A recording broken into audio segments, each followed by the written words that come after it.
মন্দিরে মানুষের তৈরি করা বিগ্রহ যেখানে আছে, শ্রীমন্দিরে আপনি ধূপকাঠি জ্বালেন, আর যে দেহ মন্দিরে স্বয়ং পরমাত্মা সত্তা আছে সেখানে বিড়ি টানি কি করে? এই জন্য শাস্ত্র বারবার বলেছেন, যার চিন্তা দুর্বল, বিচার দুর্বল, বিবেক দুর্বল, তিনি দুর্যোধনের মতো ভগবানকে সামনে দেখেও প্রবৃত্তিকে সংস্কার করতে পারেন না। যজ্ঞের উৎকৃষ্ট গব্য ঘৃত আনতে যাচ্ছেন আপনি, বাড়িতে হোম যজ্ঞ, অগ্নিহাত্র যজ্ঞ, তো যজ্ঞের যে উৎকৃষ্ট গব্য ঘৃত আনতে যাচ্ছেন সেটা কি ডিজেল বা কেরোসিনের পাত্র নিয়ে যাবেন? ওটাতে যদি যজ্ঞের ঘি নেন কাজে লাগবে তো? যজ্ঞে আহুতি দিতে পারবেন তো? পারবো কি? আচ্ছা, বলকারক, উৎকৃষ্ট কারক, যা মেধা বৃদ্ধি করে, বল বৃদ্ধি করে, সেই উৎকৃষ্ট ঘন সার দুগ্ধ যদি অপরিষ্কার অমেধ্য কোনো পাত্রে নেওয়া হয়, সেটা আপনি আস্বাদন করবেন কি? আমি বলি, আজকের এই বেদ, বেদান্ত, শ্রীমদ্ ভাগবত, অমল পুরাণ, এগুলি হলো উৎকৃষ্ট দুগ্ধের মতো। সেই দুগ্ধ যখন ব্যাসপীঠে কেউ দান করেন, তখন অবশ্যই আমাদের পাত্রটা শুচি হওয়া দরকার, পবিত্র হওয়া দরকার। না হলে ভাগবত শ্রবণ করে আমাদের তাত্ত্বিক জ্ঞান কোনোদিনই আসবে না। এই পাত্রটাই সুন্দর করার কথা বলেছেন, কারণ বলেছেন দ্রষ্টুম চ, আমাকে দেখো। সচ্চিদানন্দ পরম ভগবানকে যে অনুভূতির দ্বারা দেখে, সে জানে আমার হৃদয়ে সচ্চিদানন্দ ভগবান হৃদ্দেশ অর্জুন তিষ্ঠতি। আচ্ছা, এই যে মন্দিরগুলো কারা তৈরি করেছে? মন্দিরগুলো পরিকল্পিত আর প্ল্যান করে, সেই প্ল্যান অনুযায়ী, ম্যাপ অনুযায়ী যারা রাজমিস্ত্রি, অর্থাৎ যারা মন্দিরের সাকার রূপ দিতে পারে যোগ্য, সেই মানুষের দ্বারা পরিকল্পনা করে ইট কাঠ জড়বস্তু দিয়ে, আর আপনি মিস্ত্রি দ্বারা যে মন্দির তৈরি করলেন। আর আমাদের এই দেহ মন্দিরটা কে তৈরি করেছে?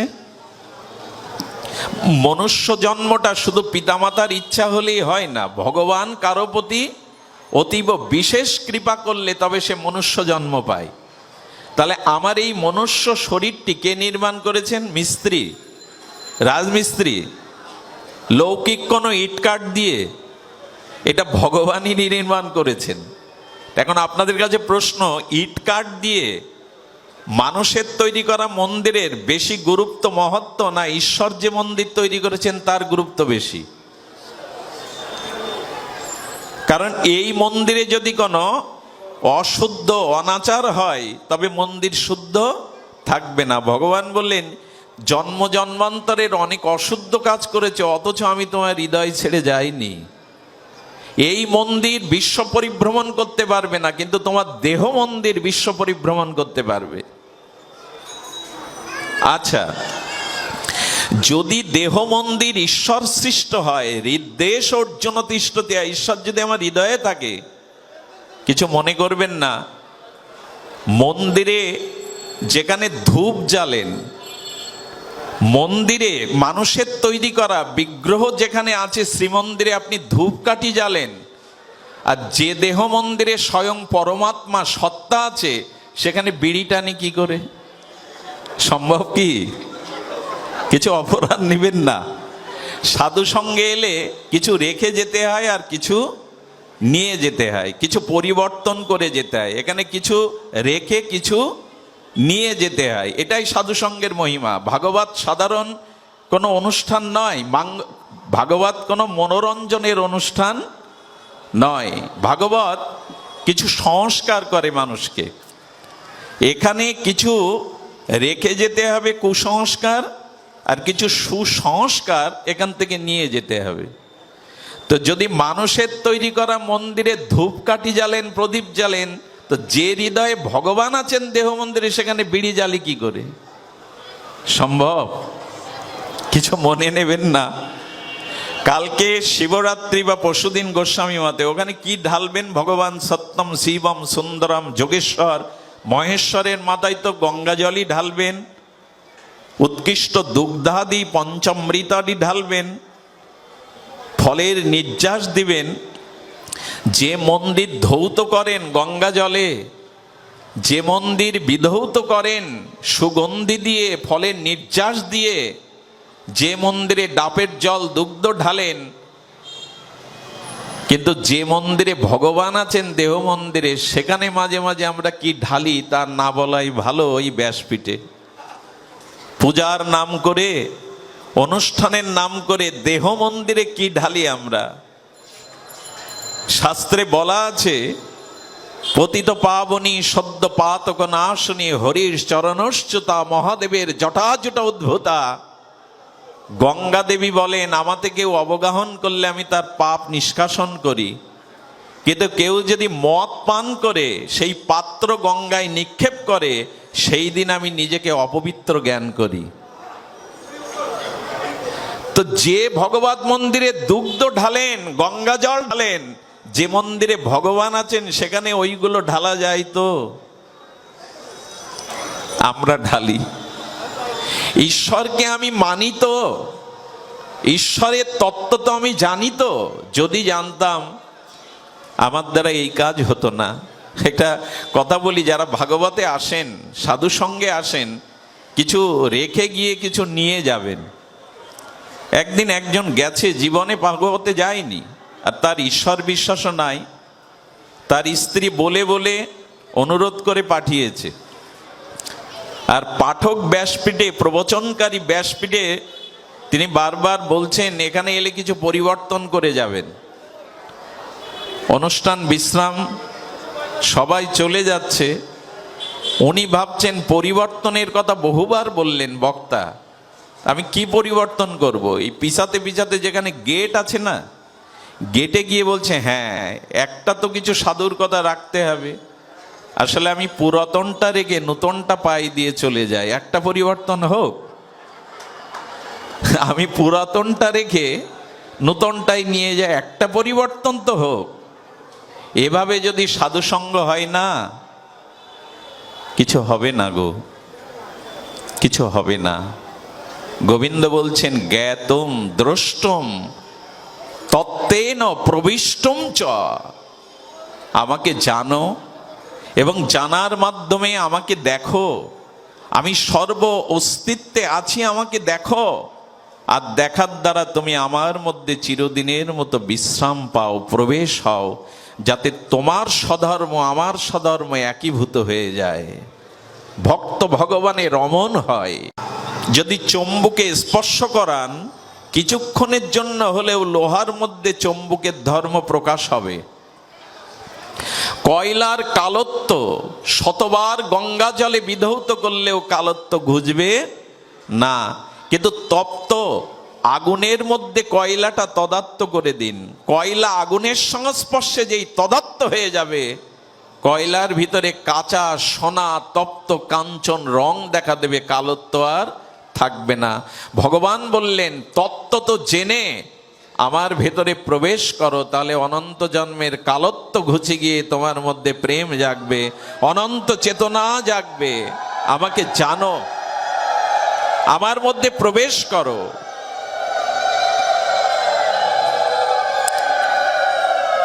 আচ্ছা, কয়লা কখনো অগ্নিতে তদাত্ম না করলে কালত্ব ঘুচবে কি?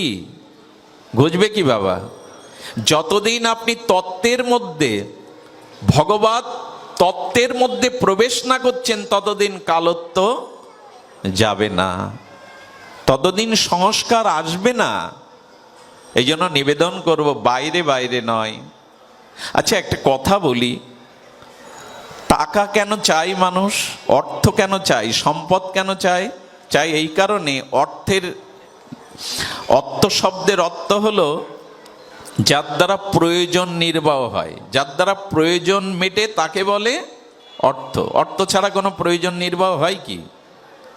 এই জন্য মানুষ অর্থ চাই, যে অর্থ চাইলেই আমার প্রয়োজন মিটবে। এখানে ধ্যান দিন, অর্থের দ্বারা আপনি বাড়ি করতে পারেন, গাড়ি করতে পারেন, আলিশান বাংলা করতে পারেন। আপনি বিদেশেও, সিঙ্গাপুরে হোক, আমেরিকায় হোক, আপনার মনোমতো কোনো স্থান কিনতে পারেন। আপনি সব কিছু জীবনে টাকা দিয়ে ক্রয় করতে পারেন, কিন্তু সেই টাকাটা জাল টাকা হলে কি হবে, নকল টাকা হলে কি হবে? একবার কথা বলুন, হবে কি? আসল টাকা দরকার। আসল টাকা না হলে কিন্তু আপনি কোনো কিছুই, টাকা আছে আপনার, জাল টাকা, নকল টাকা। বাচ্চারা একটু শিশুকালে ফিরে যান, আমরা এই গাছের পাতা নিয়ে বিকিনি করতাম, মাটির কোনো বস্তু তৈরি করে টাকা মনে করে বিকিনি করতাম। সেই শিশু সুলভ স্বভাবে যদি কাগজ দিয়ে টাকা তৈরি করে, পাতা দিয়ে টাকা তৈরি করে কিছু কিনতে যান, দেবে কি? পাবেন কি? জাল টাকা নিয়ে গেলে আপনি কোনো কিছুই কিনতে পারবেন না, কোনো কিছুই আপনার জন্য প্রাপ্ত হবে না। আমার এ কথা বলার অভিপ্রায় হলো, যতদিন আমি নকল আছি ততদিন জগতে কিছু পাবো না, প্রেম ভক্তি পাবো না। আমাকে আসল হতে হবে, নকল টাকা চালানো যাবে না। আমাকে দেখুন, এটা বুঝি যে আসল টাকা না হলে জগতের প্রয়োজন মিটবে না, আমি কিছুই পাবো না। অথচ মানুষ ভগবানকে, নিজের পরম মুক্তিকে, জন্ম মৃত্যু জরাব্যাধি থেকে চিরদিনের নিষ্কৃতি পেতে মানুষ আসল হয় না, নকলই থেকে গেল। পাবে কি করে? দার্শনিকরা বলছেন আসল টাকা নিয়ে যাও বাজারে, তাহলেই তো তোমার প্রয়োজন মিটবে, নির্বাহ হবে। এটা যদি বুঝে থাকো, তাকে জীবনটা আসল করো। তমেব শরণাঙ্গস্য সর্বভাবেন ভারত, তৎপ্রসাদাৎ পরং শান্তি স্থানাং প্রাপস্যি সৎশতম। তুমি আমাকে শরণাগত হও, আমার চরণ আশ্রয় নাও, আর জগতের কপটতা ত্যাগ করো, লোক দেখানো ভাব ত্যাগ করো। বাইরে এক, ভেতরে আর এক। এই কপটতা আসলে কপট বন্ধ হয়ে যাবে, নকল হয়ে যাবে। নকল দিয়ে কিছু চালাতে পারবে না। আসল চাই, তেমন তোমার জীবনটা হতে হবে সৎময়, আদর্শময়, কল্যাণময়, ত্যাগময়। এটাই গীতা শাস্ত্রের মন্ত্র। অর্জুন, তুমি আমার হও, আমার হও। আচ্ছা, সমুদ্রের মাঝখানে, সে আটলান্টিক বা প্রশান্ত মহাসাগর, ওইখানে দেখবেন বিপজ্জনক স্থানগুলোতে একটা রেল লাইট জ্বালানো থাকে, থাকে কি না? এটা অতিক্রম যেন কেউ না করে। আচ্ছা, ওটা যারা নাবিক তারা মানে কি না? সেই গভীর সমুদ্রে বা প্রশান্ত মহাসাগরে সেই বৈদ্যুতিক রেড অ্যালার্ট করা বাতিটা জ্বলতে থাকলে ওই পথকে অতিক্রম করতে চায় না। তেমনি শাস্ত্র আমাদের বারবার নির্দেশ দিয়েছে, ভোগের পথে না ত্যাগের পথে এসো, অসত্য না সত্যের পথে এসো, মৃত্যু না অমৃতের পথে এসো। নিজের প্রবৃত্তি কুসংস্কারকে বাদ দিয়ে ভগবৎ চরণ আশ্রয় করে সুসংস্কার নাও। এই যে বাতি জ্বাললেন, নির্দেশনা দিলেন, এটা ফলো করছি তো আমরা? একটা লাল বাতি দেখলে মানি যেটা বিপজ্জনক, কিন্তু আমরা মানছি না যে আমাদের জীবনের গতি প্রকৃতি, প্রকৃত কল্যাণ কোন দিকে। এই জন্য গোবিন্দ বলছেন, যখন বিশ্বরূপ দেখালেন, ধ্যান দিন, কথাটি বড় মার্মিক কথা। যখন বিশ্বরূপ দেখালেন, অর্জুন দেখলেন কোটি সূর্য, কোটি দিব্য সূর্য একসাথে আকাশে প্রভাবিত হলে, একসাথে প্রকাশ হলে যে জ্যোতি হয়, ভগবানের সেই অঙ্গ জ্যোতি তেমন। কোটি সূর্য নীলিমায় বা আকাশে একই সাথে প্রকাশ ঘটলে যে জ্যোতি কিরণ বিকশিত হয়, বিশ্বরূপের মধ্যে থেকে সেই চিন্ময় জ্যোতি বেরোচ্ছে। আর সেই জ্যোতির এক কণা আমার ভিতরেও জ্বলছে আত্মারূপে, তার মূল্যায়ন নেই। সেই জ্যোতি আমার ভেতরে আত্মস্বরূপে, চেতন স্বরূপে জ্বলছে। সেই জ্ঞানের প্রদীপ জ্বললেও আমি অন্ধকারের পথে যাত্রী। কি করে সম্ভব এটা? এই জন্য শাস্ত্র বারবার বলেছেন যে দেখো, বিচার করো, বিচার করিয়া মনে ভক্তি রস আস্বাদনে মধ্যস্থ শ্রী ভাগবত পুরাণ। ভাগবত তোমাকে বিচার করে চলতে বলছে। তবে একটা কথা বলি, বিচার বিবেক তখনই জাগবে বিনু সৎসঙ্গ বিবেক না হই। যতদিন বিশুদ্ধ ভজনানন্দী নির্মল চরিত্র সাধু সঙ্গে হরিকথা শ্রবণ কীর্তন না হবে, ততদিন বিচার জাগতেই পারে না। বিনা সৎসঙ্গে কারো বিচার বিবেক কোনোদিনই জাগবে না। বিনু সৎসঙ্গ বিবেক না হই, যতদিন উপযুক্ত নির্মল সচ্চরিত্র ভজনানন্দী অপরোক্ষ অনুভূতি সম্পন্ন শুদ্ধ ভক্ত সঙ্গ না হচ্ছে, ততদিন আমাদের প্রজ্ঞা জ্ঞান এগুলি জাগবে, বিবেক জাগবে না, বিচার জাগবে না।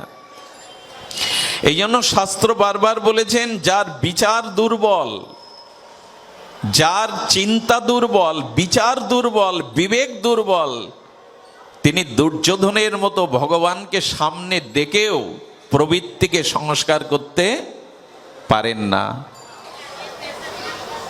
একই রাজ্যে বিভীষণও বাস করে, রাবণও বাস করে। একই রাজ্যে সহোদর ভাই, বিভীষণের বিচার ছিল, তাই প্রভু রামচন্দ্রের চরণে শরণাগতি নিতে পেরেছিল। রাবণের তপস্যা ছিল কিন্তু বিচার ছিল না। রাম কখনো প্রভু রামকে রাম বলে ডাকেনি, বলল বনবাসী, তপস্বী এই বলে ডাকতো। বনবাসী তপস্বী নামটাও নিত না। এই জন্য শাস্ত্র বলছে, যার বিচার দুর্বল সে ভেঙে পড়বে। এখান থেকে শুনে যে জ্ঞান, যে চেতনা, এটা ধরে রাখতে। দেখুন, অমৃত যতই আপনি ঢালুন, পাত্র যদি ছিদ্র হয়, দাঁড়াবে কি?